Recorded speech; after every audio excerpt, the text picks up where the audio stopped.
இல்ல, நான் நேரா போய் சமூக நல பணியாளர்களுடைய ஆர்ப்பாட்டத்துல கலந்து கொண்டு அவர்களுடைய இன்னலில அவர்களோட துயரான நேரத்துல அவங்க துக்கத்துல பங்கெடுத்துட்டு தான் என்னோட இங்க வந்திருக்கேன். அவங்க கேட்டதெல்லாம் ரெண்டு தாங்க.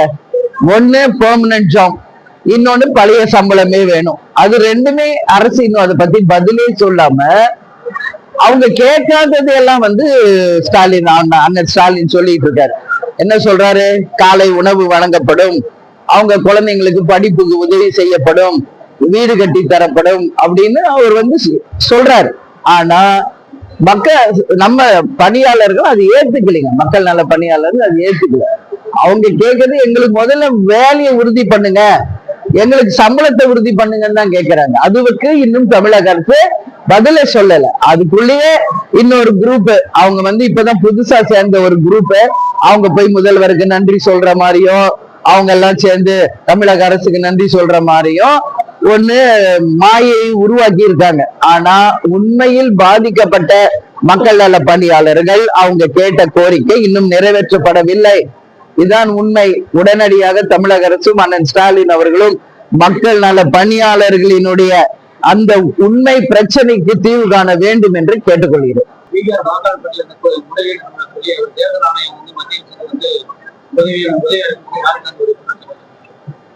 பீகார்ல மட்டும்தானே குளறுபடி ஆயினுக்குதுங்க, இந்தியா முழுக்க நடக்குதுங்க. ஏன் நம்ம தமிழ்நாட்டுல நடக்கலையா? யோசிச்சு பாருங்க. அவ்வளோ குளறுபடிகள் இங்கேயும் நடக்குது. ஆட்சியில இருக்கிறவங்க ஆட்சி பலம், அதிகார பலம், பண பலம், போலீஸ் பலத்தை கையில வச்சுக்கிட்டு என்ன வேணா பண்ணலான்ற நடைமுறை இங்கேயும் இருக்கு. அதுக்கு ஒரே உதாரணம் விருதுநகர் தொகுதியில் விஜய பிரபாகருடைய தோல்விங்க. அவர் வெற்றி பெற்றது உண்மை.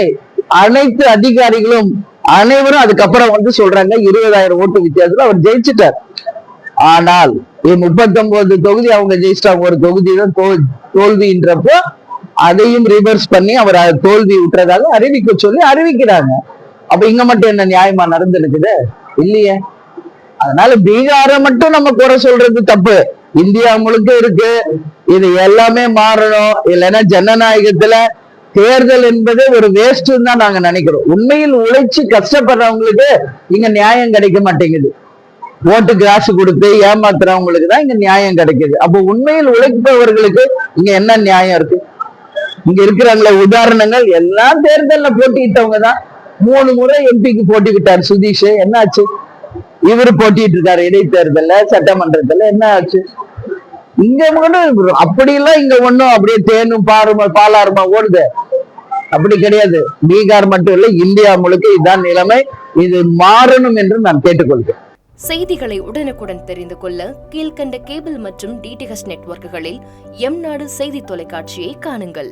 பாதகம் செய்பவரை கண்டால் நாம் பயம் கொள்ளலாகாது பாப்பா. மோதி மிதித்து விடு பாப்பா, அவர் முகத்தில் உமிழ்ந்து விடு பாப்பா. அண்மை செய்திகளை உடனுக்குடன் தெரிந்து கொள்ள இணைந்திருங்கள் எம்நாடு தொலைக்காட்சியுடன்.